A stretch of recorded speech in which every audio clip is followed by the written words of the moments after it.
Welcome to the True Life Balance Podcast. My name is Brad Lancaster. And my name is Tiffany Lancaster. And this is a podcast about relationships and deep connection. And this is a podcast about health and fitness. And this is a podcast about consciousness and purpose. And this is a podcast about business, sales, marketing, entrepreneurship. In other words, this is a podcast about everything that we care about. So come along for the ride and hope you enjoy. Welcome to episode 13. 13. Lucky 13. Lucky 13. We are, take those Maverick shades off. It's been a while. We haven't been here for a while. It's been over a month. Yeah. You had surgery. Mm-hmm. We had vow renewals. Yes. We took a week in Puerto Rico. And so it's probably been like 5 or 6 weeks. Yeah. Since we've but so much has happened. And I think we can't do the episode without like updating everyone on everything that's kind of gone on in our lives. Because that's why we do this, right? It is why we do it. One of the reasons. We want to... One of our goals is that we want to impact the world in a positive way. And we want to lead by example, not just by words. We want to live a life that is, we live a life that focuses on consciousness, on like accountability, on growth, on contribution. Mm-hmm. And so we want to share what we've done and how meaningful it's been, in hopes that it gives any of our listeners an opportunity to think about what they can do to get even more purposeful. Yeah. Well, we want to take everything that we've learned in our crazy lives and impact other people's lives. And I think that's what most people want to do. Everybody has a story. Everybody has a mess that they can turn into a message. Right. And we have a pretty big mess that we've developed a message from. And we're ready to share that message in a really big way. We're pretty excited about it. And really what we've been doing is a lot of introspection on, what we want to do with the opportunities that we've been given, where our business is concerned with, all of the skills that we have, that we've developed throughout our 40, 50 years of life, and how do we have the biggest impact on the world with that? And we just got back from this amazing vow renewal ceremony that we had, and we've been married for 10 years, which is amazing to me. We're going to talk a lot about entrepreneurship today. But entrepreneurship is really just the base of who we are, one of the pillars of who we are. Yeah. We're all about balanced life. So one of the idea that we had was that we were going to talk about why entrepreneurship is so important today and why it's such a key thing in our life. Like it's an ideology almost for us. Yeah. It really is the thing that allows what we just experienced for the last 6 weeks to happen. Yes, exactly. It really is. Yeah. So let's dive into it. Okay. Well, should we catch people up on? Yeah, I think so. Okay. Little bit of a travel log. Yeah. Right. Let's do it. Okay. So I guess the first things, if we're going in order, is I had a surgery. Yeah. And that was really hard because I was pretty much out of commissions for at least 2 weeks for sure, like straight. 2 weeks, like mostly down. Yeah. It was a rough surgery. The third week was hard as well. Mm-hmm. Got back. And I'm going to go ahead and just be really vulnerable and talk about what the surgery was. Great. I was wondering if you wanted to do that. I do itself. For women out there. So yeah, I had breast implants. How old were you when you got your breast implants? I was I 22, I think, when I got my breast implants. Before we met. Mm-hmm. Before I had met Brad. And oh my gosh, it was, so how the whole thing came about was I was coming up on it was 15 years that I had the implants. And for those of you who don't know, it's actually recommended that you get the breast implants replaced every 10 years.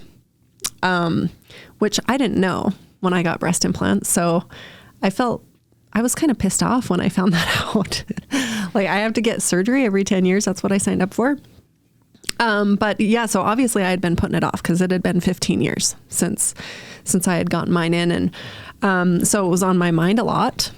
And I'd also, me being into yoga, I became very connected to my body, and I started recognizing the ways that the implants were affecting my body, affecting my shoulders and upper back. Like, I was having upper back issues, and the flexibility and stuff in my shoulders was off.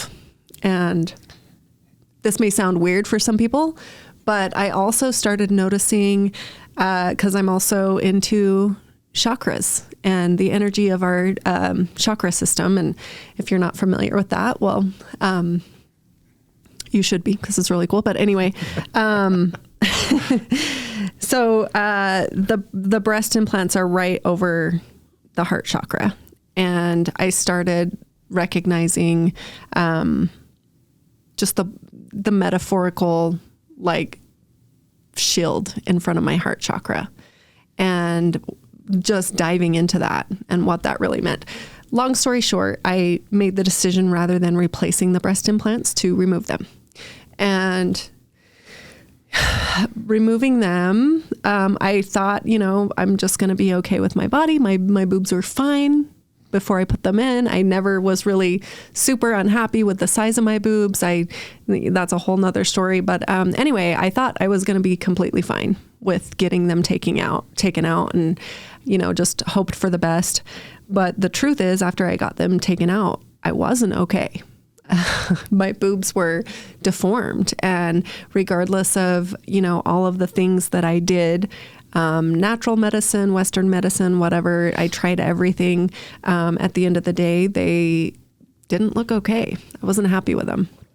And so I decided for myself that I was going to do what was called a fat transfer surgery. Where after over a year. It was almost a year and a half of doing everything you could to heal yourself, heal the tissue that was there, because it did leave your breast somewhat deformed. Yeah. Because when they removed the implants, they didn't just remove the implants. There was a lot of breast tissue that came out. There's a shell. Yeah. And there's a shell that forms around the breast implants, like this, like scar tissue, like shell that forms around the implant, which it's called an en bloc, which they remove along with it, which then, can tear out other tissue and stuff like that. So anyway, I wasn't happy with it. Yeah. And so you did a lot of work. You did a lot of inner work. We did a lot of work as a couple.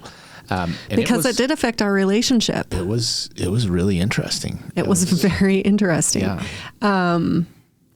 You were insecure about your body for the first time ever. Yeah. And I noticed Brad's reaction to my boobs. Like, he stopped touching my boobs for the first time ever. Yeah. Stopped being interested in them. And I get it. And when we talked about it, because it was one of those hard conversations as a couple that we really had to talk about. Conversations. Yeah. Lots of them. It was actually really, really hard on our relationship. But when I got Brad's perspective, he told me that, like, they looked injured. And so he was always afraid, and they are different. And so of course he's naturally, he's going to react differently to them. And so, I mean, he was super supportive and all of that. It was just this natural thing that happened. It was just inevitable. It was just like a natural reaction from both of us. Anyway, we worked through it, and we both decided together that the surgery was going to be, was the right thing to do. So I went and got lipo, actually. I had enough fat for them to do one surgery and do it all at once. And so went in, had the surgery done, and I had to get the fat taken from several different places of my body. Like my inner thighs, my flanks, like my love handles, and my abs. And the lipo was terrible. It was like, I did not expect it to be as much of a recovery as it was. It was a really difficult surgery. So, I mean, because there's so much nerve damage that they do when they go in and suck out all that fat. They're just like tearing apart your nerves, you know? So just to move, if you would move a certain way, and then you have to wear these like garments that like suck everything in just because it hurts to be without it. Anyway, you're not able to do what you're normally able to do. Yeah. Oh. Like, but anybody who has this liposuction, it's... Yeah, but the fact that you were affected was so... It always surprises us whenever like surgery happens, especially for you. Well, I have a really high pain tolerance, and I'm one of those crazy people that just believes, I mean, it's not crazy. Like I firmly believe in the power of healing yourself through your mindset, the power of your mind. Yeah. And so I don't normally go into things with being too afraid, because I'm like, I can handle this. That's typically my mindset. Yeah, I will heal. I'll heal. Right. And this one was just, it was a mixture. It was trying. Can I give a point of reference? Tiffany had our child, Junior, the one son that we've had together. She did it naturally, and we did it in a birthing center. Junior was born in a bathtub at 5 p.m. It was about 5 p.m., right? Yep. We were home before midnight, just to put it in perspective. Like, most women spend a couple days in the hospital, all kinds of medicine. Yeah. She walked into our vehicle, drove home, and she was up and going the very next day.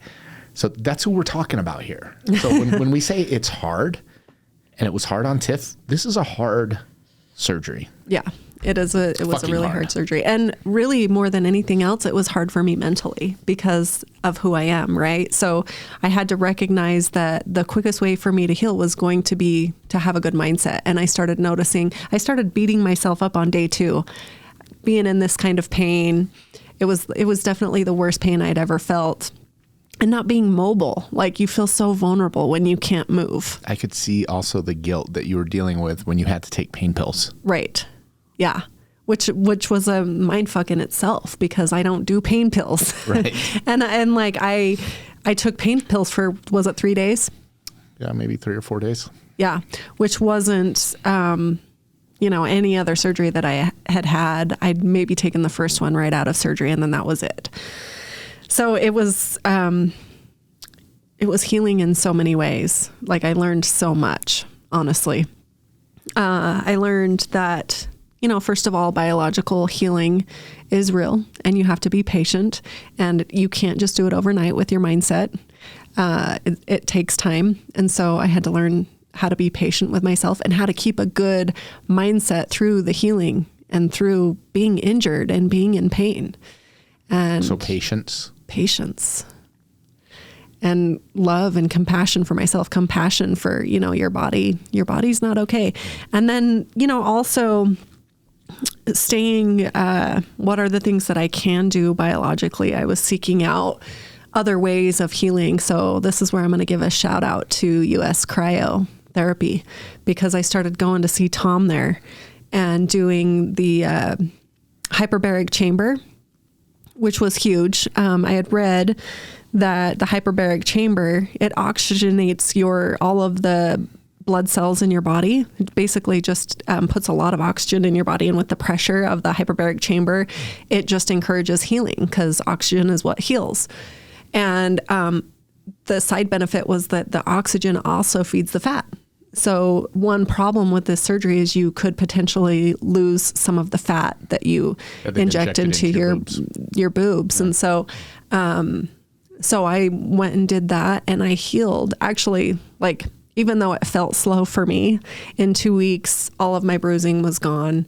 I stopped taking pain pills after the first time I went to the hyperbaric chamber, and never really took anything for pain after that. So comparatively speaking, I actually healed really quickly. And I feel like the fat retention in my boobs has been pretty good. And I credit it to, I think it's been great, the hyperbaric chamber, as well as like red light therapy to heal the bruising, and I've also did lymphatic drainage massage. Anyway, I did lots of other modalities to help me heal, but it was a process, and I had to be completely focused on my healing for a little while, which took me away from a lot of other things, which is another, lesson in itself. But what do you mean? What's the lesson? What are you glossing over? You say it's another lesson in and of itself. Well, just that I wasn't expecting that. What's the lesson? That sometimes you have to focus on yourself and focus on self-love and focus on healing, and not focus on everyone else in your family, not focus on everyone else in your business or be the one running the business. That was very difficult for me to not be at the forefront of running our business and, be taking care of our family. Like, allowing you to just serve me was kind of difficult, being patient in that way and allowing you to take care of all the business, even though you were more than happy to do it. I was like judging myself and feeling guilty and feeling worthless. Really? I didn't know that. Yeah. I mean, I saw the struggle. You always struggle. Anytime you're not feeling well, you're pretty stubborn. That you're one of those. Tiffany is one of those people that when she gets sick, she doesn't stay down very long at all. She takes all of the homeopathics, all of the like good stuff. She takes baths. She smells a lot of different oils and. You focus on getting better. Quick. No, I focus on. Well, my thought process is always like, okay, let me just dump a couple hours of self-love into me so that I can heal quickly, so I can bounce back quickly. I got to bounce back. Yeah. So do all the things, love yourself. And this time it just required, 2 weeks, more than that, really. I mean, a good month of me doing. It was a solid month. Being okay going and doing the chamber. The chamber twice a week, the massage, the lymphatic drainage massage once a week. And all of these things cost money too, by the way. Right. So I'm not only taking time away from everybody else, I'm taking money away from everyone else to focus on my healing. And so it was a lesson in truly loving myself and giving myself what I needed. But I'm doing great now. And I feel like I've healed really well. I'm really happy with the surgery so far. People say that you could lose the fat up to years after, whatever. So far, so good, and no regrets. I really am happy that I did it. And it's been a great decision for me. So fantastic. And so you had a couple things. You've talked a couple things. I didn't know we were going to be talking about this today. But if women are feeling insecure about the size of their breasts, and they have the option of implants or fat transfer surgery. Mm-hmm. You've done both now. Yeah. Both of them were invasive. What's your take? Man, that's a hard question, because I don't think that there's any one right answer for the same two people. I would say if you're okay getting surgeries every 10 years, which for me, it was something that I wasn't thrilled about. Like, I don't like doing surgery. It takes a long time to heal from the sedatives. What's it called? Oh, holy cow. I just went blank. I am too. Whatever. Anesthesia. The anesthesia that they give you for surgery it takes a long time for that stuff to flush out of your body. Yeah. It's pretty heavy stuff.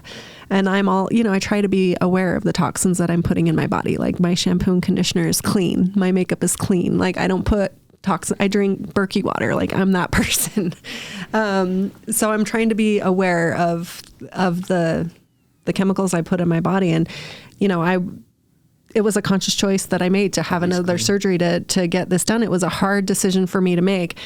But at the end of the day, I think ultimately we as women need to be empowered to make the decision that's best for us.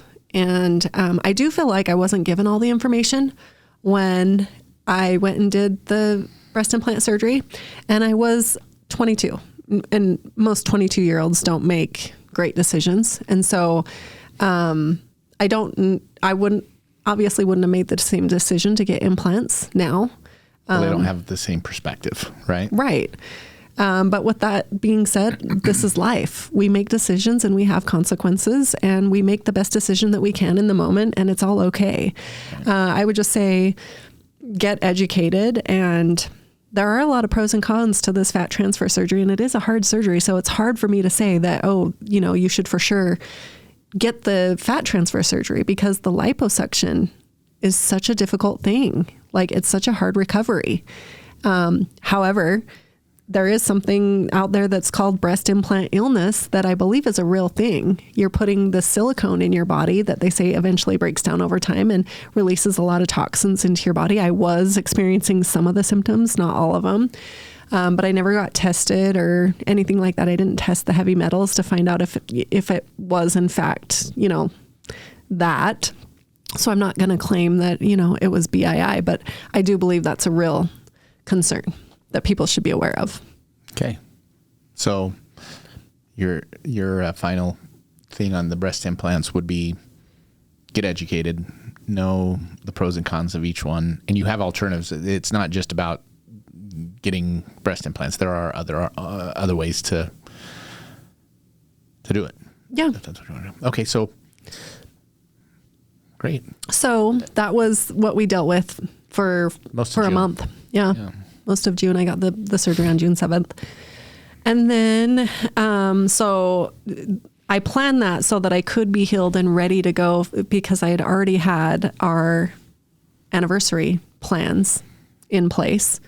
It was our 10-year anniversary, and Brad's kids were not allowed to attend our wedding. 10 years ago. 10 years ago. They weren't in any of our engagement pictures, and they weren't at our wedding. And it was actually, I think we've talked about it before on our podcast, but it was actually a really big sticking point for me. Like, I almost called off the wedding, because to me, it wasn't about just Brad and I uniting and becoming married. It was about two families blending, because it's not just about Brad and I. Like, we had our baggage that wasn't going anywhere, and his kids not being included in this union was not an option. Like his kids were going to be included. So our marriage ceremony wasn't just about him and I, actually. It was about this union of our family for me. Yeah. Well, and I think that's an important jumping off point for any blended family. A lot of families are trying to do what we've done. Mm-hmm. Married, divorced, kids. Married, divorced, kids. Bring all those worlds together and start something new. Yes. And it's one of the most challenging endeavors. And I think if you're going to make your kids a priority, which most people are, most people do make their kids a priority, you have to approach it that way. Yeah. Like, I don't have any regrets about the way I felt about it back then. We did have to make a decision to move forward with the wedding and get married anyway, even though the kids weren't going to be there. And I remember you telling me, like, they'll come around. Someday they'll come around and it'll be okay. And I remember you telling me back then, we will do a 10-year vow renewal and we can include my kids and it'll be fine. Holy cow. I had forgotten I said that. You said that. I remember that. Yeah. Wow. And so I was like, okay, that's what we're going to do. We'll do that. And that's what we've always told the kids. We told the kid, because the kids didn't immediately, they kind of, like, in the beginning, it was hard. It was a process, right? Yeah. So they didn't immediately, like, have regrets about not being at the wedding. But eventually they did. Eventually, when they would look at the pictures, they started talking about how much regret they dealt with for not being able to be at our wedding and how sad they were to have missed that. And so we always said, well, at our 10-year mark, we'll have a ceremony. We'll do something special and you guys will be there. And so that's what we did. And there was a lot of intention. I had planned this whole thing out. I wanted it to be something that reflected who we are. I wanted it to be a ritual. I wanted it to be a true ceremony that evoked healing and that that made a difference. We have two of Brad's kids, two of our kids are getting married this year. And so the idea was, you know, all of our family had been through so much, and they had all experienced trauma where marriage is concerned. Because if you're a child of a divorced family, you automatically deal with trauma. You automatically have these seeds of doubt about what marriage is and what marriage looks like. And so my intention was to heal that trauma for our lineage so that they can move forward and have a clean slate with their marriages. And I feel like we really accomplished that. It was beautiful. It was really cool. Do you want to talk about what your experience was with it? Or? Well, so everybody got there with the exception of our almost 16-year-old son. He didn't get there until the day of the ceremony. Everybody else got there on Thursday night. And I think it's important, like, when you are going to endeavor to heal, that it be an intentional act. Now, it doesn't mean that healing requires all the time a ceremony. Ceremonies for healing represent a benchmark. It's like putting a page finder in a journal and saying, this is where this moment happened. Well, I'm putting it out there and doing something about it and having this ritual or this ceremony to represent that. It's like manifesting at its finest. It's like the energy of bringing it. So we had it at a cabin down in southern Utah outside of Blanding that had very little to no cell service. There were a couple spots in the cabin where the kids could grab service. I don't know if you noticed that. I did. Yeah, it was funny. But only for a second, and then it would be gone. You know, the way cell service goes. There was a little pond that was, and it was up at elevation. It was like 8,000 feet. And in the summertime in southern Utah, you want to be at 8,000 feet so that you're not burning up. And the setting was majestic. Just think of birch, and I think they were birch trees. They could have been, what's the other kind? Quaking aspens. We were arguing about that, but none of us are arborists, so we weren't sure. There were evergreen trees. There were wildlife everywhere. All around us. Deer. We could see deer would come right up to our and cows. The porches, cows. We heard a moose, I think. Yeah. Never saw one. All kinds of squirrels. And we took our dogs and beautiful hawks and birds. Oh yeah, birds, like beautiful birds. And it was a three-level cabin with these decks at each level. We set up our own private yoga studio on the third level of the cabin, the deck overlooking this majestic like mountainside. It was so beautiful. The first morning there on Friday morning, we did yoga together as a family, and everybody participated that was there, and that was amazing. And we had all of the meals were prepared by different people, so everybody participated, which is we assigned meals to each one of our kids, adult children. They were all responsible for making one meal, and then the day of the ceremony, we actually had catered. We had catered. That's part of the. So on the day of the day before, we spent a lot of time just together, bonding and playing together and eating together and doing yoga together and talking and laughing, and it was fantastic. And then the day of the ceremony, we were waiting for our final family member who couldn't be there because he had football practice. He plays high school football, and so that might, like, are we prioritizing football over family? We think as part of our life, you can do it all. Mm-hmm. And so him playing football is an important thing. So we gave him like our blessing, stay there, participate in football, be a part of it, and then get here as soon as you can. And it worked out great. It was amazing because, we were the caterer and the person who facilitated all of the ceremony lived just a couple of blocks away from him. They brought him down. We actually rearranged the whole ceremony, so we did it on Saturday instead of Friday. We had originally planned on doing it on Friday, but it all worked out and it was perfect. Yeah, he got there on Saturday at 2:00, which is what we were expecting. And it was like this amazing moment. And he even felt it, and he talked about it during our ceremony. He felt this love. Yeah. And it was so great because everybody knew we were now all complete.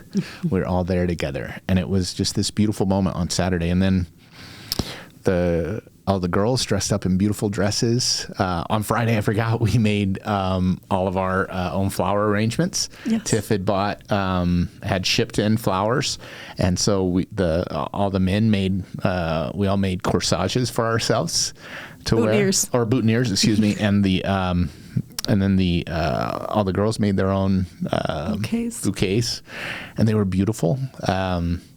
We'll be posting more of the pictures on our new Instagram account, the Conscious Real Estate Couple. We'll have a link to that in our show notes. I guess this would be the time to also, we're changing the name of this podcast to the Conscious Real Estate Couple. As we've been doing this podcast, we've mostly been talking about themes of consciousness and about real estate and coupling. We haven't spent a lot of time talking about health. We'll mix it in because it's an important thing to us, but consciousness. It just feels more aligned to, we've really been working on, as I said at the beginning of the podcast, we've been spending a lot of time in introspection and really looking at what is it, how are we going to accomplish what we're looking to accomplish? And so one of those things is just making sure that we're branding ourselves, that it feels aligned and authentic to who we are. So there's a lot. There's a lot. So that Saturday, man, we did so many cool things. We started off with, so the girls got ready. Tiff had beautiful dresses. They spent an hour putting makeup on together, and very purposefully. The boys, So our daughter, Abby Clark, she, we'll just give her a little plug.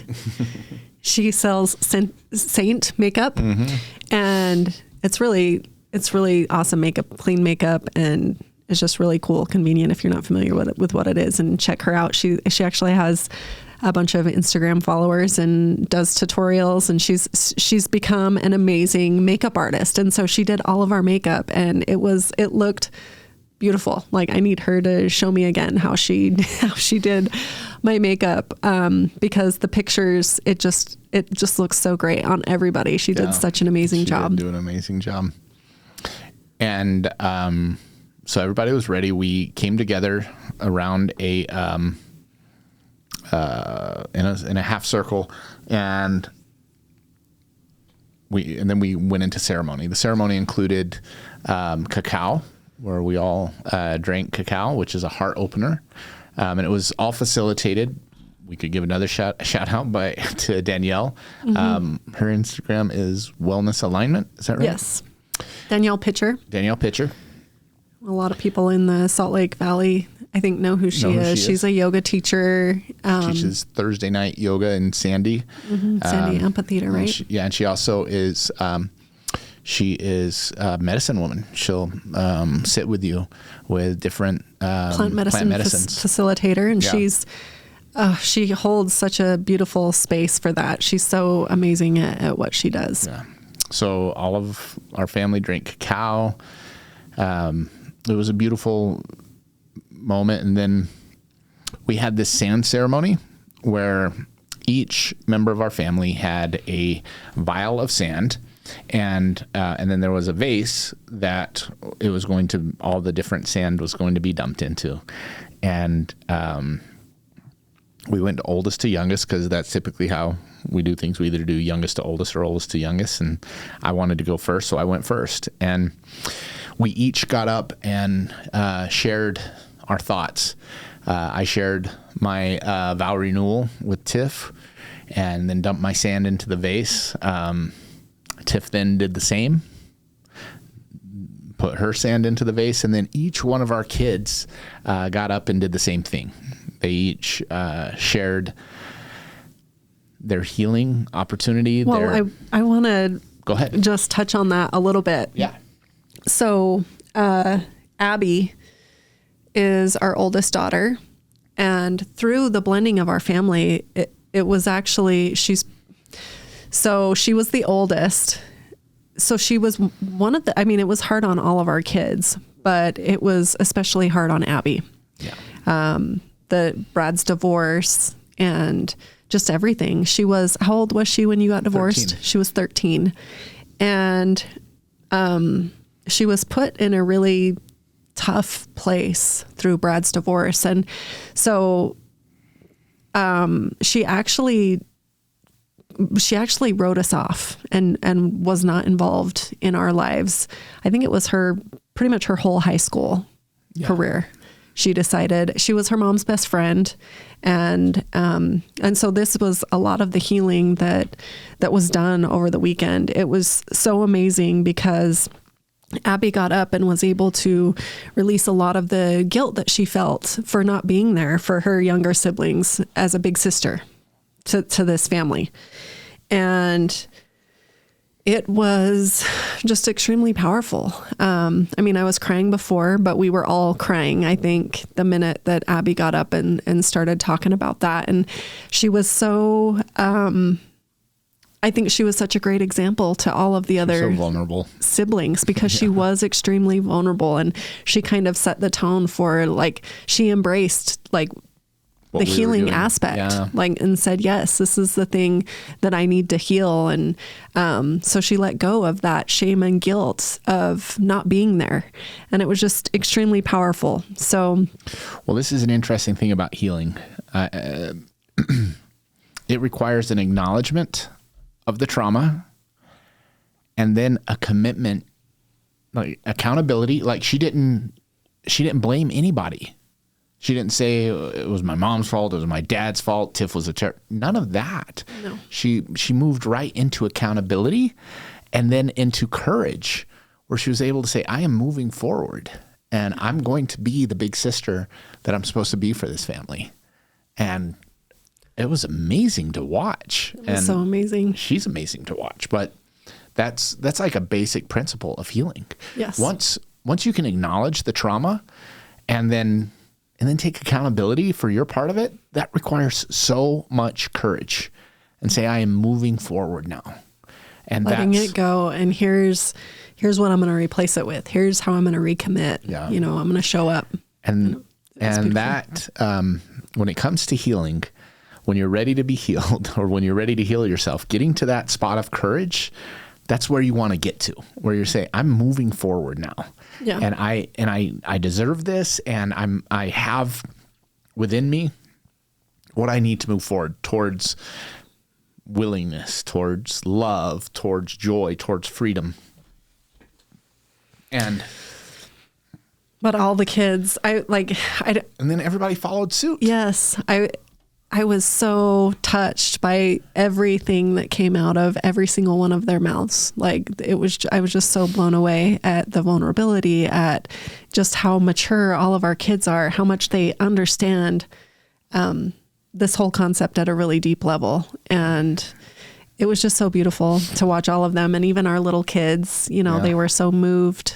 They cried. I don't want any of our kids that are listening to think like that we had a favorite in there. It was so amazing to watch start to finish. Yes. Every single one of them. Well, I think I just started crying harder and harder, after each kid got up and said something. That picture that I posted of Sam, he has his hand on his heart, and it's so authentic. Yeah. It was just so powerful, and I'm so blown away by our kids, and I wasn't the only one, by the way. Right. I know I have a total biased opinion, but the people that we had, the photographer, everyone was telling me this ceremony was so beautiful, and this family is amazing, and it is amazing. We have built an amazing family, and I'm so proud of it. And it didn't come without a lot of work. Yeah. And we're not perfect. No. Like we know and we acknowledge. And one of the things that I think I'm most proud of is that our kids have gotten on board with the fact that there's going to be a lot of work still. Like we all have more trauma to uncover, more healing to process through. And I've said this before, I believe when I heard the definition of a soulmate, that resonates the most with me, it's that you find somebody that you share values with, that you share a mission, you share a common purpose with, and a commitment to continue to do the work together. And you're going to go somebody on that life who's together. willing to support you in your inner work, in your healing, because they're doing their own. Mm-hmm. And this is the amazing thing, is that I think we have a bunch of kids doing it with us. I know. It's pretty remarkable. We're doing it together. And then, we've got a couple of kids that are a little younger, and they're still figuring out what the inner work means. And, but the funny thing is they have all of these older siblings and these parents as examples. So even though they don't fully understand it because they're going through their own journey right now, they know the verbiage and but they totally get it.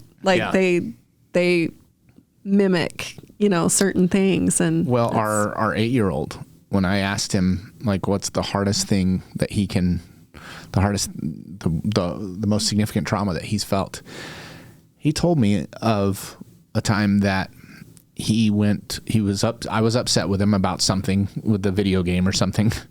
And he went and hid in his bedroom because he was upset and I was mad at him. And I walked into the bedroom. This was him telling me the story. I walked into the bedroom and he hid. And I said to him, "You better hide." And he was scared of me, my little boy. And he was able to tell me that just 2 weeks ago or 3 weeks ago. And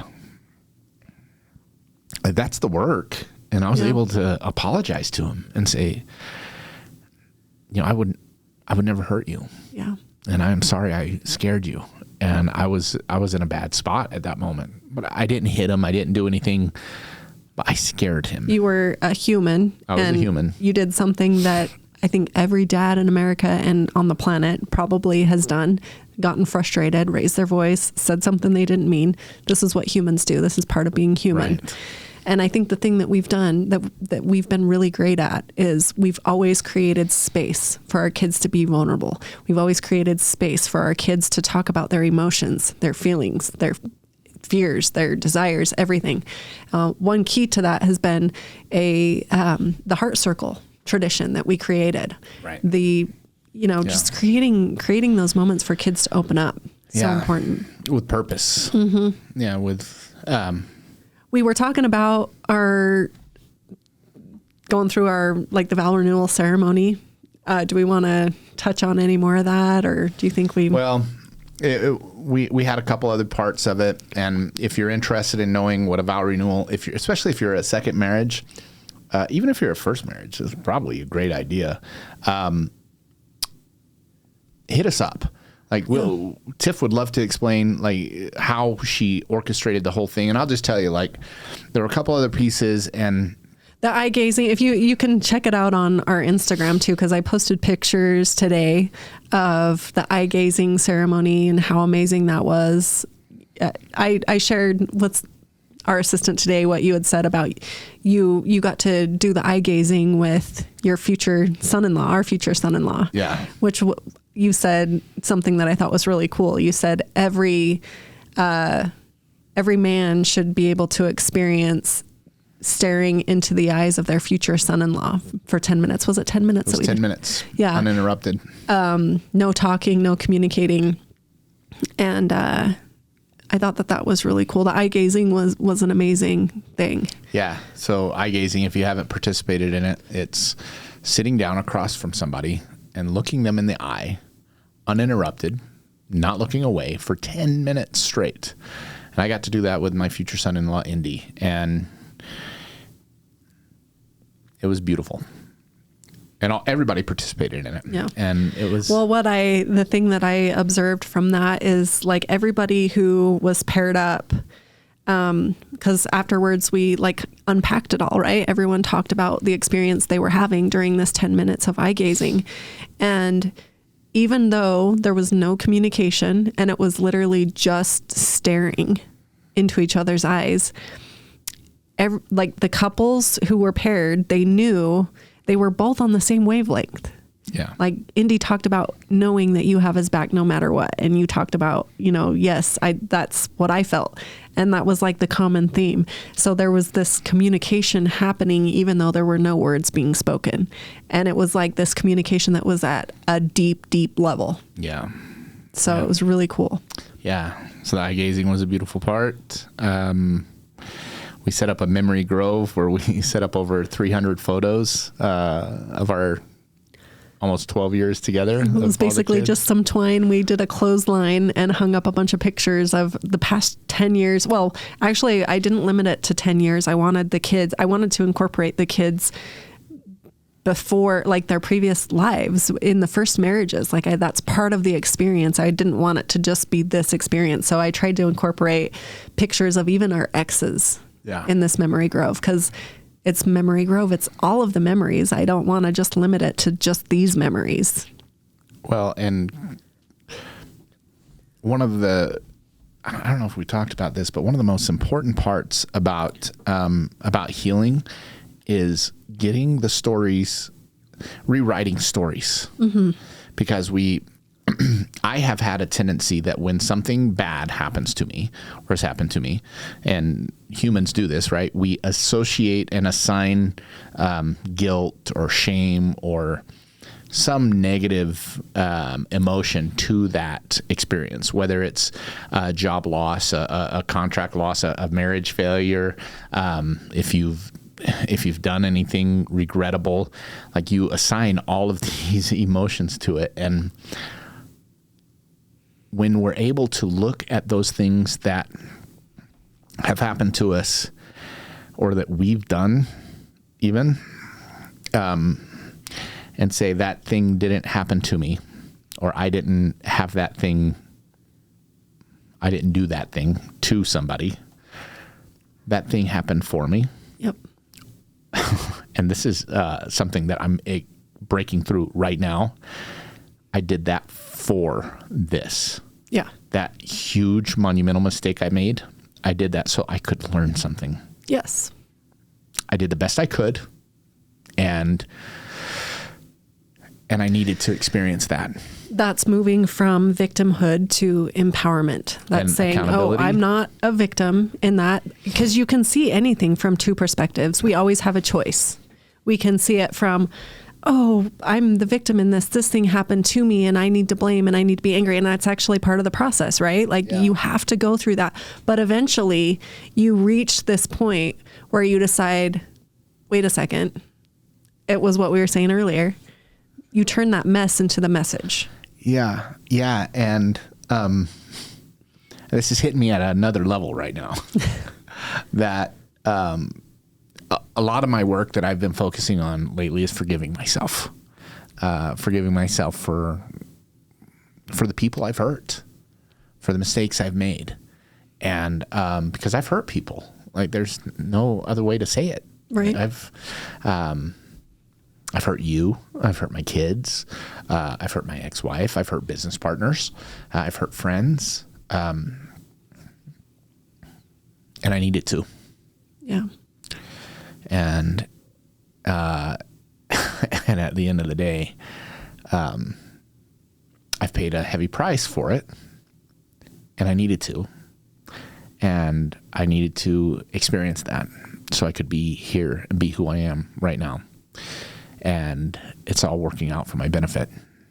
And it was all part of what I needed to experience. And look, that doesn't mean that I'm proud of the mistakes I've made.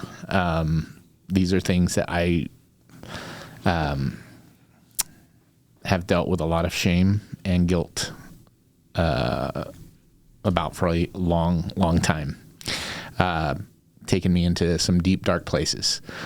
Suicidal thoughts, thoughts of running away, and of just quitting. And I can now see it. I mean, I've seen it before. In this moment, I'm seeing the beauty of it all, the beauty of the complete mess that I've created at times.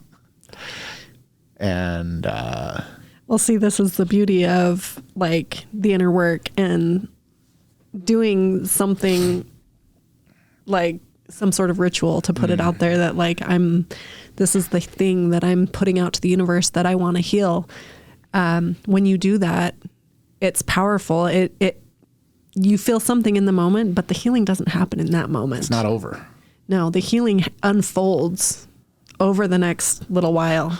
You put it out there that this is what your intention is, and then the universe brings it to you through different experiences, and that is the beautiful thing about healing. And the other beautiful thing about healing is that we've said it so many times, but the work is never done.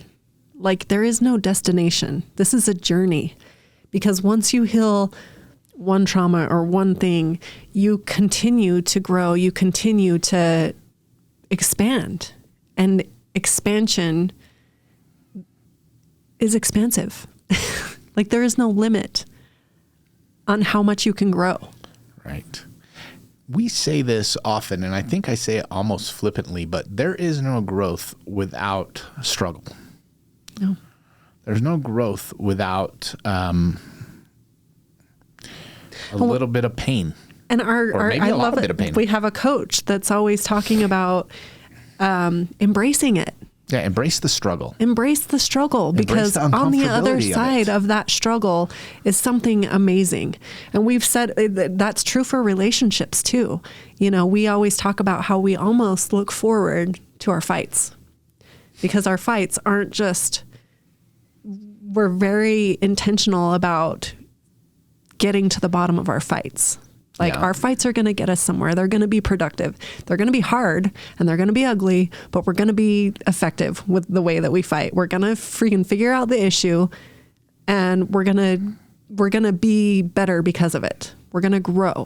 Yeah. And you know, when, it's important that when you're endeavoring and when you're deciding that you're going to go down this road, it's going to be hard. Like, we made this commitment with our kids in this vow renewal that we were going to continue to grow. And then you and I went to Puerto Rico for a week, which was beautiful. Mm-hmm. Like, blissful almost, from the time we left until the day we were leaving. And then the day we were leaving, like, I felt the energy shifting. It's time to get back into thinking about real life, thinking about work. And you and I immediately went from like this. And so we were completely intertwined. Like, you bring your hands together, how easily your hands go together. You know, like, you don't have to think about it. It's just perfectly paired. And then all of a sudden we started like doing this again, like bumping heads, bumping knuckles, and not like in a good way. Like, well, because we had said, okay, we're ready to grow. We're putting that out there. We're ready to grow in our relationship. We're ready to grow financially. We're ready to build these businesses together. We're ready to move to the next step. And the universe said, okay. Are you sure? Here you go. Yeah. One of our coaches that we have says, when you sign up to be somebody doing this work, you're signing up for war. And you better get ready for battle, because it's going to be that. It's like a warrior saying, I want to be a warrior. Well, if you want to be a fucking warrior, you better have a sword. You better have a shield. Put on the armor. Put on the armor and get ready for it. And we made that commitment. And sometimes it catches you off guard. Like, it caught me off guard. And so this last week we've been back at it this last week. And it's been a really hard week for me. Yeah. I have been, so when we talk about themes of consciousness, we talk about like the lowest theme of consciousness being shame, and then guilt. And then you progress through that to a point where I'm at right now, where, well, not right now. Right now, actually, I feel great. Are you going to pull out the themes of consciousness? Okay, perfect. So the theme of consciousness goes from shame to guilt, judgment, hopelessness, grief for things that you've lost, fear of what's to come, desire, and then I've been in this spot of anger a lot this week. I've gotten angry at you. I've gotten angry at family members. I've been stewing on a couple things that have really been like, I feel like I've just been circling in anger, and it erupted last night. I didn't erupt on anybody, which I consider growth, but like a couple days ago, I got angry at the kids about the dogs. Like when the dogs got out, I got angry about that. Silly, stupid thing to be angry about. These triggers are just red flags. They're just these, like your consciousness saying, hey, there's something here that needs to be healed. And so it keeps happening until you like really look at it, sit down in introspection and say, okay, what is it? Yeah. And yesterday it all blew up when one of our houses that we're putting on the market wasn't ready. And I got really angry, and I got really angry at myself. I got really angry at myself for not knowing everything that I needed to know, not being at the property enough, not knowing exactly what needed to be done. And I didn't yell at anybody, but man, I had some toxic energy going on in our household, and you called me out for it, and you told me it wasn't appropriate, that I needed to do what I needed to do to move through that, because that was holding me back. It was holding us back. And in the moment, I didn't love it. I didn't love being told that. Well, what I said is, part of what I said is do what you need to do to deal with that, but don't spew all of your anger on me and our house. Like, go deal with it. Yeah. And I wasn't even like yelling at you. No, but it was the energy that you were stomping around through the house and like, acting like grabbing tools and like, fuck this, fuck that, fuck this. Like you could feel the energy just coming off of you, and it affects the household. Yeah. You're the patriarch of our household. People feel your energy. Yeah. And when it's negative energy, everyone's like, people walk around on eggshells and avoid me, and not healthy. It's toxic. Together. It is toxic. But we all do it. And it's borderline. One of our coaches called it's borderline abusive, if not just completely abusive. Emotionally abusive. Emotionally because abusive. you're hijacking the emotions of the people in your household and the people around you. Yeah. And, I was able to calm down. Last night, one of the things I did, we have a rack and weights in our garage. And so while you went to go, you had a meeting you had to go to, I just lifted weights. Which was a perfect way to release that type of energy. Yeah. Yeah. And I just I would do sets to complete burnout. There was a part of me that was hoping that the weights would collapse on my chest when I was doing bench press. I was hoping I would that something would I wasn't hoping something bad would happen, but I wanted to punish myself. I wanted to beat myself up. And so I kind of did. I went hard for 45 minutes, just a ton of reps. And eventually I felt it start melting away and started laughing at myself again, and felt myself literally going through this cycle of consciousness, and moving from anger, moving into pride, knowing I can do better, knowing I could deserve better, I deserve to be better, knowing I have everything it takes to master this moment. I was fucking made for this. And I do want to say that I did support you in showing you compassion. It wasn't just like, don't be, no. You're get your emotion and everything out of here. That wasn't what I did. Because I don't want to give people the impression that that's how you handle this situation. No, in fact, let me be very clear about how you handled it. You came into the garage and I was bawling.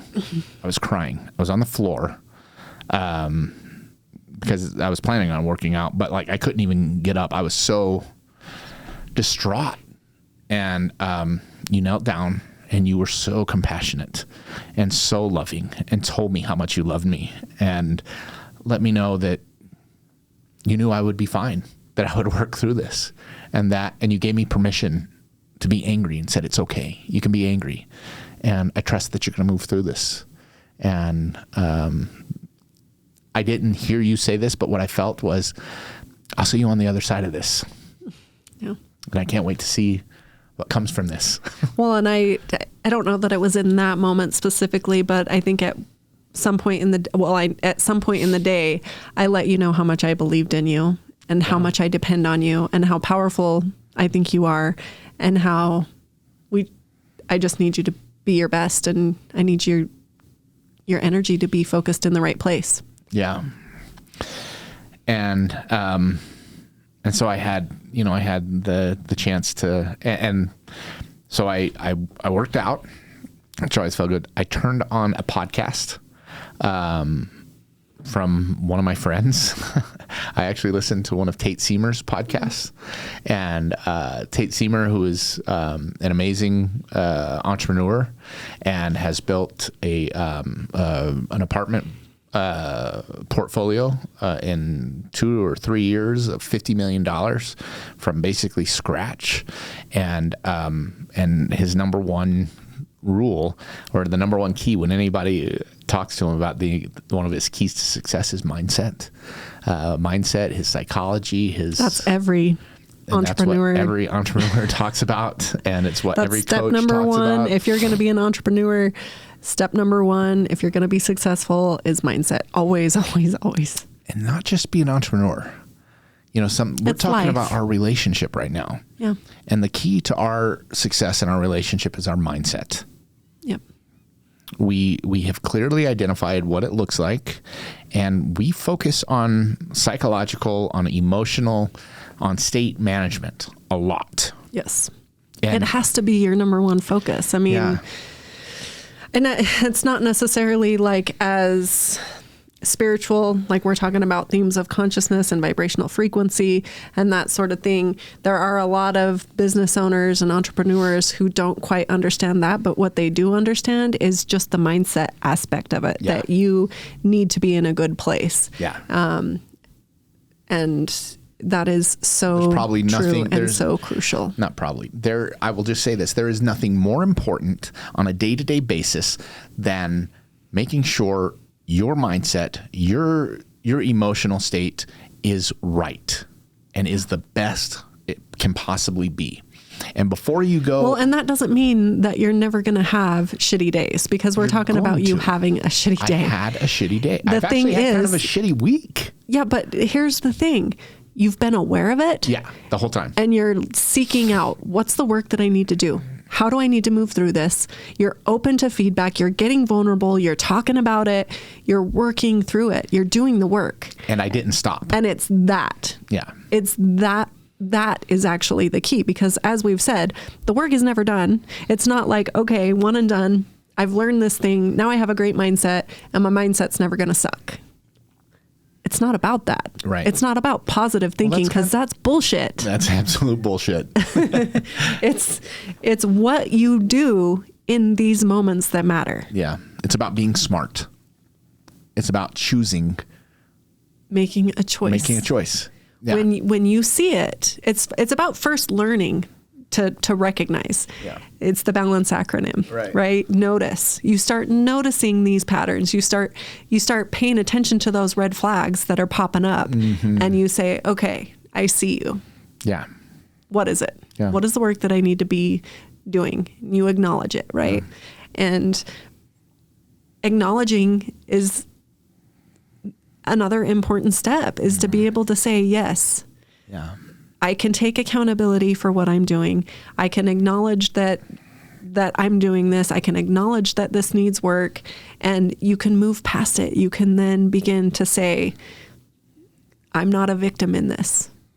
You can then begin to shift your perspective. Grab some power right now. Yeah. I'm going to be powerful right now. And that's what I did this morning. I woke up and I had purpose. And my alarm went off at 5:30. I kind of got out of bed really quick. And I did not go work out this morning.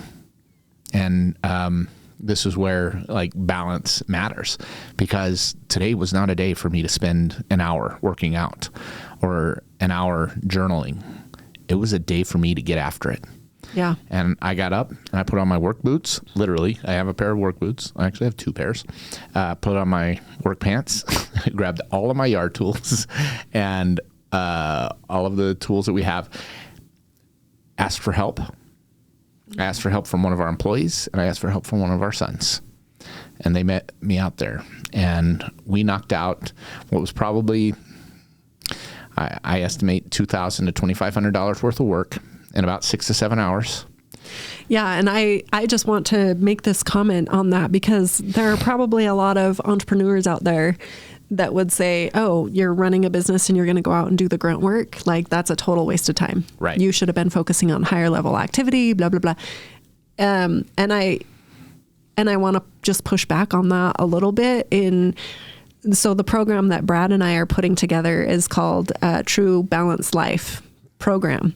And it's all about broadening the lens that you look at life. It's about nailing life, which includes running a good business, which includes, attaining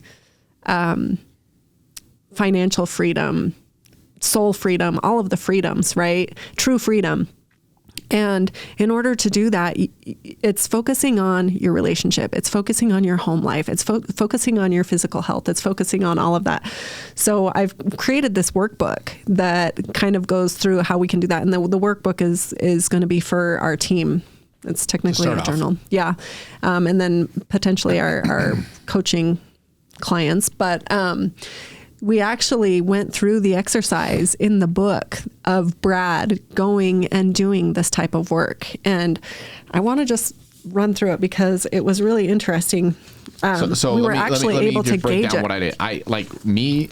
One of my sons, Trenton, and Joe, one of our workers, this was a yard. It was it was 20 hours of yard work that needed to be done in a day. Mm-hmm.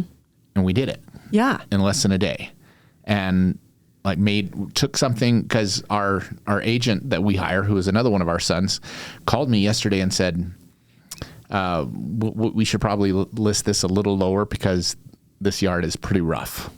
And if you want top dollar for this, you can't do it with this kind of a yard. And that's what made me angry. So the activity that Tiff designed, and I think this is genius, is when you're looking at your day and you're figuring out everything that you have to do, score every activity. And by scoring every activity, it's called the needle mover. The needle mover worksheet. And basically it's to discover what are the activities that you can engage in that are going to be the biggest needle movers for you to reach your goal. Right. And so it's a way for you to score each one of those activities to consciously determine which ones are going to be the best needle movers for you to focus on. So we took this activity of Brad going out and doing this work. And so the way that it works, I'll let you describe it, Brad.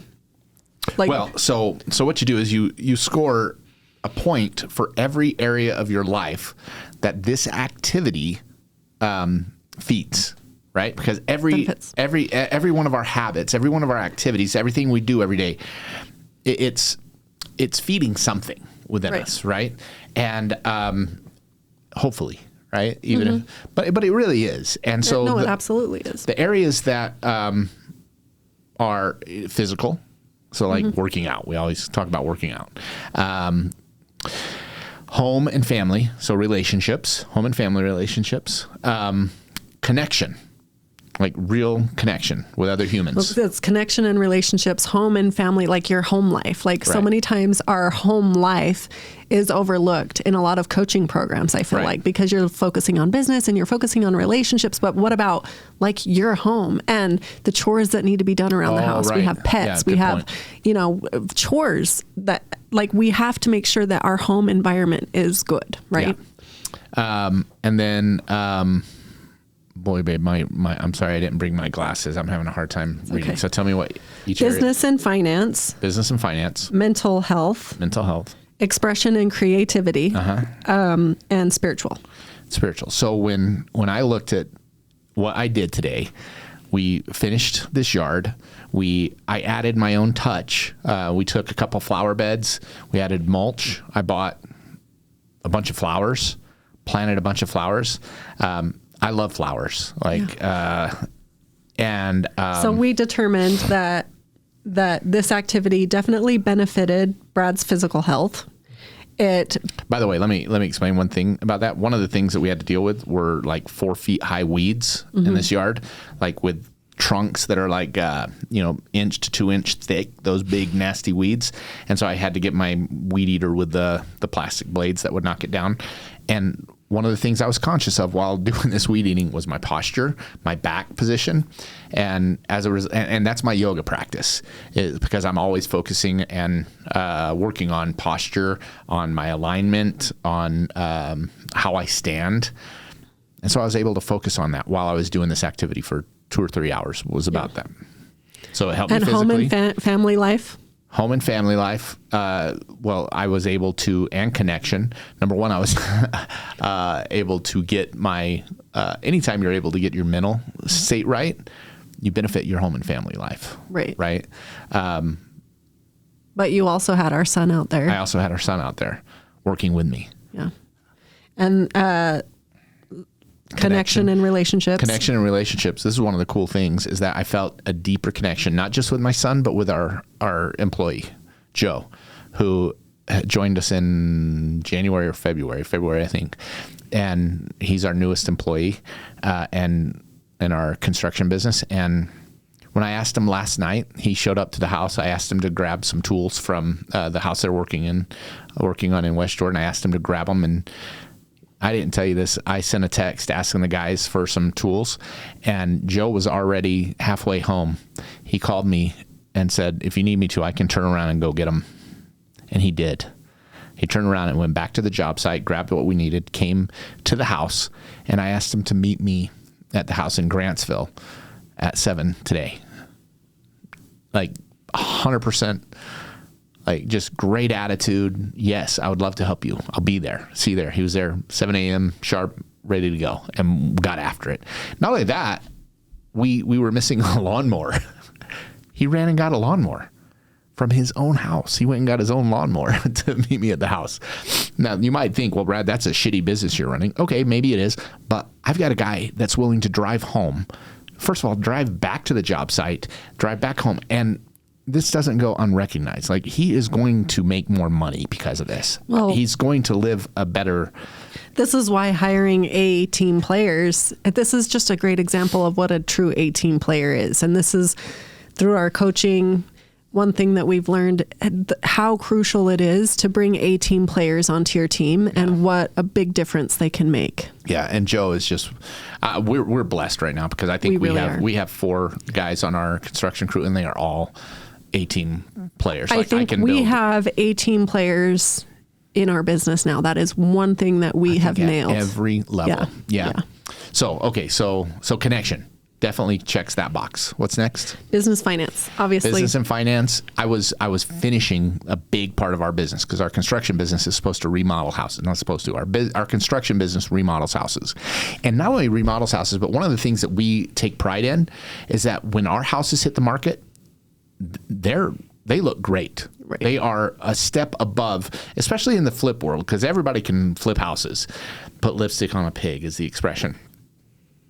We try to go like to the we take pride in running a real construction business and not just a flip business. It sounds crazy to a lot of flip guys, but that's what we do. That's what we do. Yep. So yes, it benefited our business, and not only that, I'm sorry? Mental is the next. Well, mental, I was health. able to continue clearing out the anger that I was feeling. And not only that, like, while there's something so cool about working hard and giving your mind and your soul an opportunity to see the truth. Well, exerting hard physical activity is so good for the mental, especially when you're experiencing a lot of fire. Yeah. So that anger energy is so good for the mental to just go out and release it. Well, right now I'm at this level where like I feel like I got the double dose today.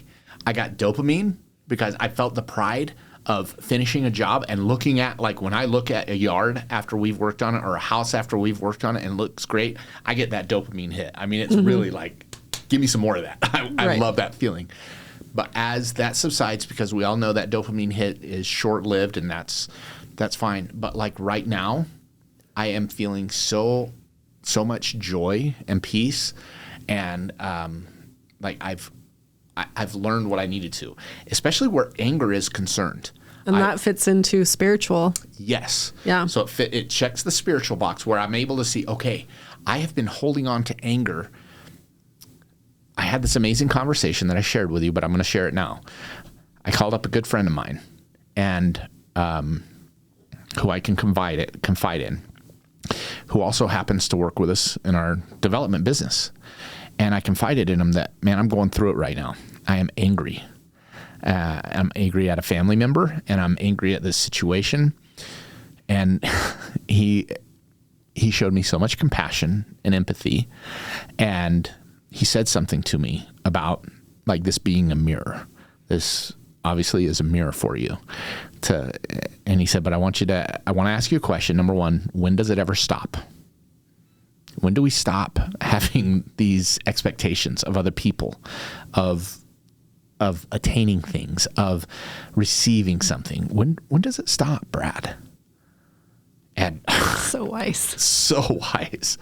And he said, and later in the discussion, he said, Brad, it would be no different than you standing on a shoreline, looking at the waves coming in, and then seeing a storm coming and getting mad at the storm. When did you decide that it's our place to judge reality? Well, why are we doing that? Yeah. Why did we decide that it's our right? It just causes suffering. Well, it just causes suffering. You're choosing to hold on to the hot coal and suffer because of something that you have no control over, these expectations that we have of other people or even ourselves. Right. Yeah. Even ourselves. Like these expectations. Well, this is the serendipity of it, or the divine like beauty of this moment, is he used this metaphor of being on a beach, looking at a storm and being mad at the storm. Just last week, the day before we left Puerto Rico, a week ago exactly today, what happened. It is exactly what happened to you and I. We were doing yoga out on the beach. We were meditating. We were having this beautiful experience out on this. We were by ourselves on this beautiful beach in Puerto Rico that was pretty secluded. And Brad looked up and said, there's a storm rolling in. We should start heading back. And so we just said, okay, and got up and started strolling along the beach. And it started raining on us as we were walking back. And we loved that moment. Yeah. That moment was so beautiful. The storm coming in, and we felt this. It was almost chasing us. It was. But we weren't running from it. No. We weren't scared of the storm. We're like, okay, storm's coming. It's not a hurricane because we're not getting a hurricane. But like we didn't even get back in time because if you remember, we got soaked. Yeah. And at one point I was like, should we stand under, like the Puerto Ricans stand under the tree for a little while? Like, should we do that? And we just walked in the rain. No, we just kept walking. Enjoyed it, embraced it. We, from a theme of consciousness level, we were in acceptance, complete acceptance. Yeah. We were just one with what was, and we were okay with it. Yeah. And but that's the metaphor that this great friend of mine used. Yeah. A week after we had experienced this. Well, and we have been talking about like that's been a topic of conversation for us this entire week, like getting angry because we have these expectations. We had watched the Tony Robbins video. And so it's the exact same concept. But this is the thing this is the beauty of it, is we don't always get it. It doesn't always click the first time or the second time or the third time. But if you keep working towards it, if you keep seeking it out, it'll be framed in a way that it just clicks. Yeah. I've been working so hard to try to fix this thing that's made me angry. Yeah. As if I could fix a storm. Right. Right. It's so silly, but it's beautiful. Yeah. And I guess it's not even seeking it out. It's just being open and being present and observing it. Yeah. You know? Yeah. That's the beauty. Yeah. So I've been able to watch my... just real quick, we need to say expression. So expression. Yeah, that is a cool part. Like expression and creativity. One thing people might not know about me, I love landscaping. I love yard work. Not just like I grew up doing a lot of that. I worked on golf courses. For a while I thought I might get into golf course or landscape architecture. I love doing it. I love taking things like especially landscapes and making them pretty. Yeah. And I did that. Yeah. And so this activity, Brad determined, scored a 7 out of 7 on this scale as an activity that now, is it something that he should be doing every day? No. I mean, probably not. No. But as far as something because the other thing that I loved that Brad told me is our employee that got to experience working side by side with Brad. And he expressed how much respect he has for Brad. For us. Yeah. For us. Yeah. But I mean, you were the one out there working next to him and creating this relationship with him. And that is just so powerful. That creates this camaraderie that is and loyalty. Yeah. And, he said, he made a comment like, you guys are stuck with me. You're stuck with me until you tell me I have to leave. But I was able to express to him my gratitude for him, for his willingness, for his acceptance of a change of plan. We gave him an opportunity to show up as an A-team player, and he delivered. Yeah. And I think that was a beautiful thing. It was a beautiful, this week, even though it's been hard, it's been beautiful.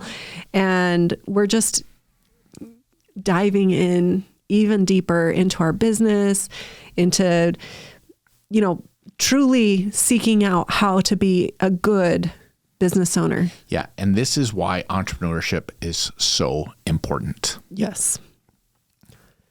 We get to determine this. We get to, today I got to decide that I wanted to go work on one of our houses this way. Well, you got to choose that you wanted to experience expression, that you wanted to experience spiritual growth. There was no mental growth. There was no checklist that I had to. There's nobody that I had to account to. This is freedom. This is what true freedom is, and I got to do it, understanding that by doing it, I'm actually getting us closer to our goal. Mm-hmm. And because one of our goals is financial freedom, and we determined that this move of putting this property on the market was the best move for us financially, and we get to make that decision. By the way, I don't know why, but I feel the need to explain to our audience why this one slipped through the cracks. This isn't a typical remodel. Right. So this was a rental. So that's why it kind of slipped through the cracks of our normal systems of I think our guys do a kick-ass job on our remodels. Job. And they did an amazing job remodeling that one, too. They did. But we initially remodeled it as a rental, rented it out, decided, we're getting ready to rent it out, decided that wasn't the move. So it was kind of like this knee-jerk reaction of, okay, we're going to pivot and do something else with this. So it wasn't, so that's kind of where the hiccup was. It was a little out of flow. And but that's one of the beauties as well. Yeah. Tiff shared with me a statistic that in 1950, almost somewhere between 42 to 45% of Americans own their own business. A small business. A small business. Today, that number is 8.9%. Our business owners, of Americans are business owners. That is a staggeringly low number. And why that matters to me is I believe we are at a crucial time in our world, in our country, where our freedoms are under assault. And you may or may not agree with me, and that's fine. This is my belief. We are at this point where your ability to choose how you live, what you say, what you think, what you feel, what you worship, is being attacked at the highest level ever has in our country's history. And one of the key ingredients to maintaining freedom as Americans is economic freedom. It is the ability to say, I am going to make money this way. I will not be told how I'm going to make a living.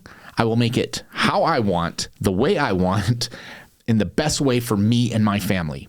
Because any other way of doing that is virtually slavery. I think it's fair to say that. I believe that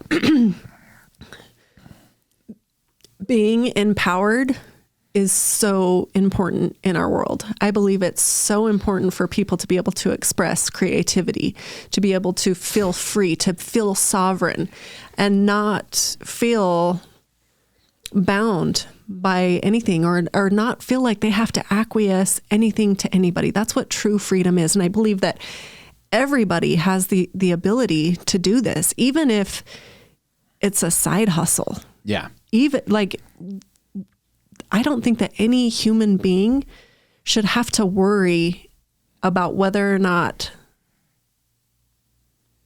some big corporation or government is going to deliver for their basic needs. Yeah. This is, you share often a definition of an entrepreneur.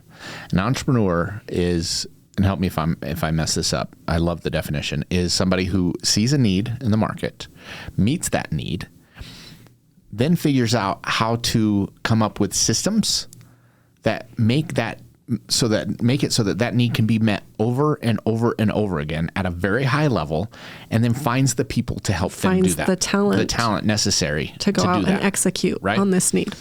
One of the things that comes up, and I've been challenged, well, Brad, if you're an entrepreneur, that means you have to build a business. That means you have to hire employees.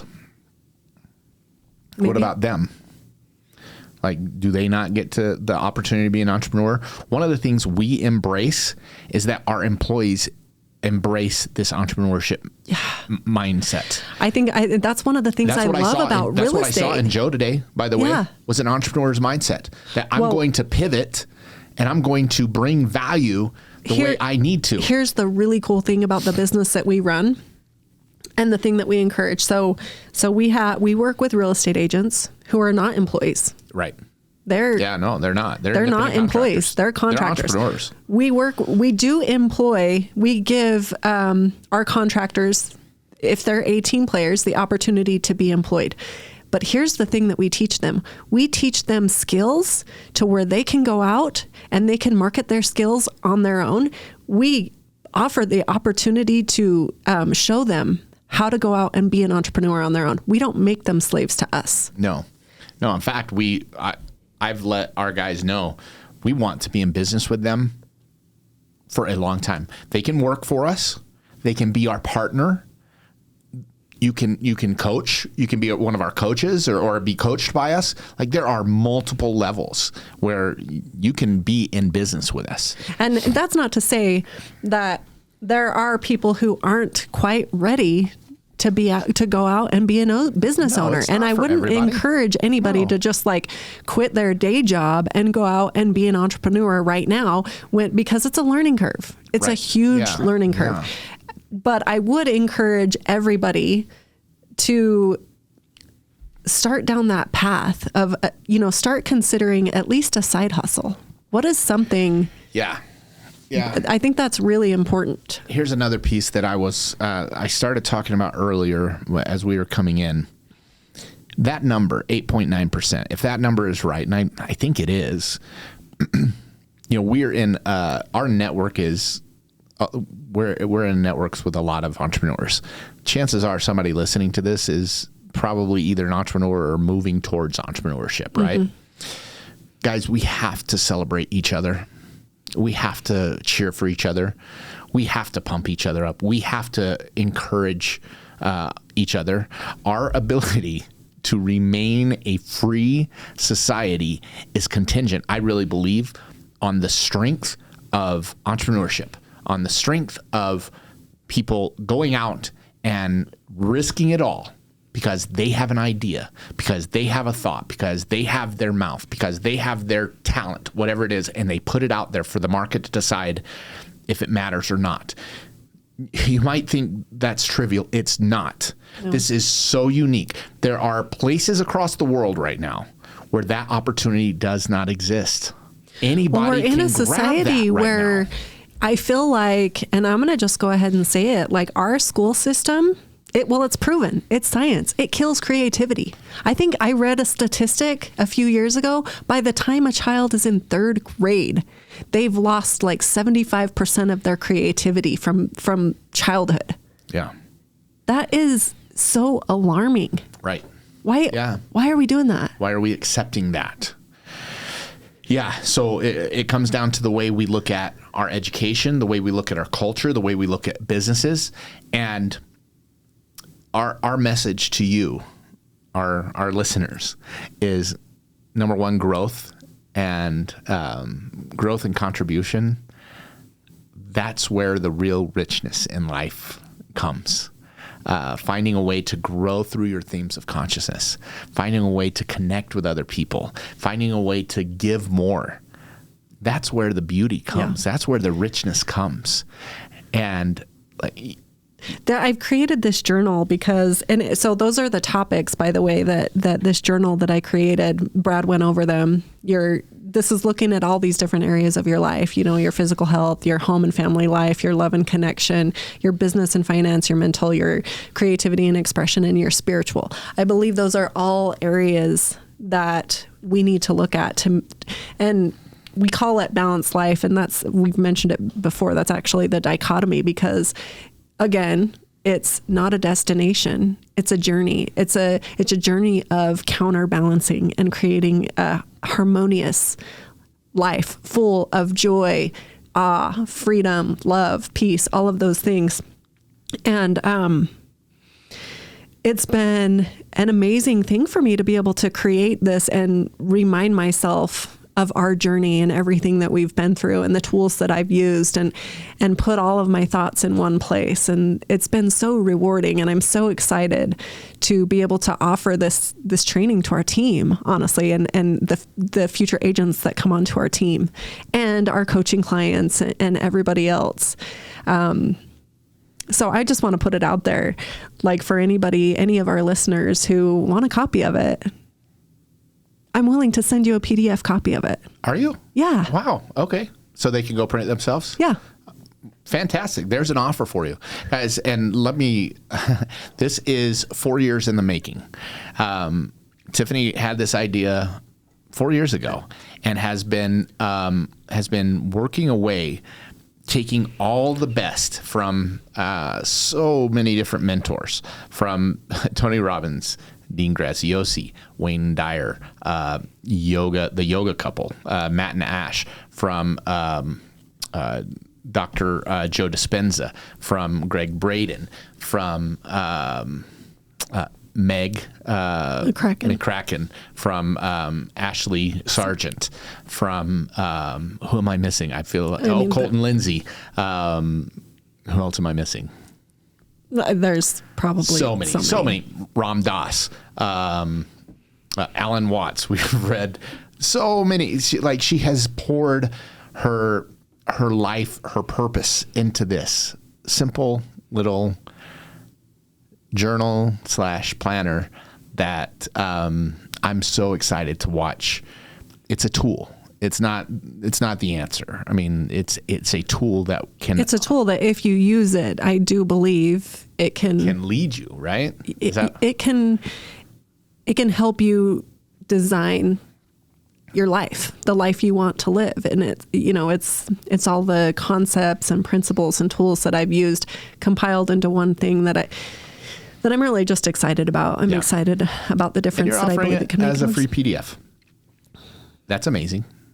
And then we are formulating coaching workshops, other opportunities to interact with us more. We really want to. We're planning a couples retreat. We don't have a firm date yet, but we're really wanting to put together a couples retreat in a similar format that we had our own family retreat. Yeah. So it'll be an opportunity for healing. It will be an opportunity for introspection, for connection, for growth. And I'm really excited about that. That's one of the things that we've been excited about together, putting something together that can help people take one more step on their healing journey. So a lot of travel logs, a lot of our own personal experience. We believe that the best way to teach and to help others through their own healing journey is through our experience. We want to be authentic to what it is we're experiencing. We want to be vulnerable and let you know that like we're going through it ourselves. We're still humans, like at a very high level, making mistakes, struggling, working to try to find solutions. And sometimes hitting it and sometimes not, and then regrouping and giving it another shot. We're going to do it again tomorrow. Give it another shot tomorrow, and we want to be there to support other people doing the same thing. Yeah, ultimately, that's what it's about. It's about, like Brad said earlier, contribution. We want everything that we do to be focused on growth and contribution because that's the highest vibrational intention, you know, is to give back to others and take what we've learned and not let it just go to waste, like give back, because we're not the only ones. We're not the only ones that have struggled with being a blended family, going through divorce, dealing with exes, dealing with trauma, dealing with our own lineage, trauma from our lineage, you know, and how that affects us. And so we want to take what we've learned and offer it to others in hopes that it can help them too. Right. So there you go. We hope you've enjoyed today. I've enjoyed this conversation so much. I had a breakthrough. I had a breakthrough where healing is concerned, and I love it when that happens because it's perfect. It's our friends Craig and Steph call it an epiphany, which is an opportunity for something that I've learned for me, and I get to. I love it. So I'm really grateful for. Glad we came down. This is our last. So check out our Instagram. That's what I want to say. Check out our Instagram that we've just created. It's _conscious_RE stands for real estate _couple. So the conscious RE couple. You can also find it if you go to Tiffany's page, Tiff Lancaster. Yep. Right. Or it comes up if you Brad just Lancaster. Type in the conscious RE couple without the spaces. That's on Instagram. We'll have the YouTube. We're going to rebrand our YouTube to the same thing and a Facebook page. So just keep an eye out for those. And that's how you can find out about our future workshops and retreats and all the other stuff. And if you do want a copy of this, called journal. The True Life Balance Journal. True Life Balance Journal. If you would like a PDF to print out for yourself, shoot me an email, Tiffany@utahtrueagency.com. Okay. Thank you guys. If you've been along for this entire ride, it's been about an hour and 40 minutes. You are a trooper, and we love you and wish you nothing but love, light, happiness, joy, and all the good stuff that life has to offer, because you deserve it. Thank you. Okay. Love you, sweetheart. Love you too. Love you more. No, you don't. This podcast was brought to you by True Agency Real Estate. If you want to check us out, our website is www.utahtrueagency.com, and we are also on all of the socials.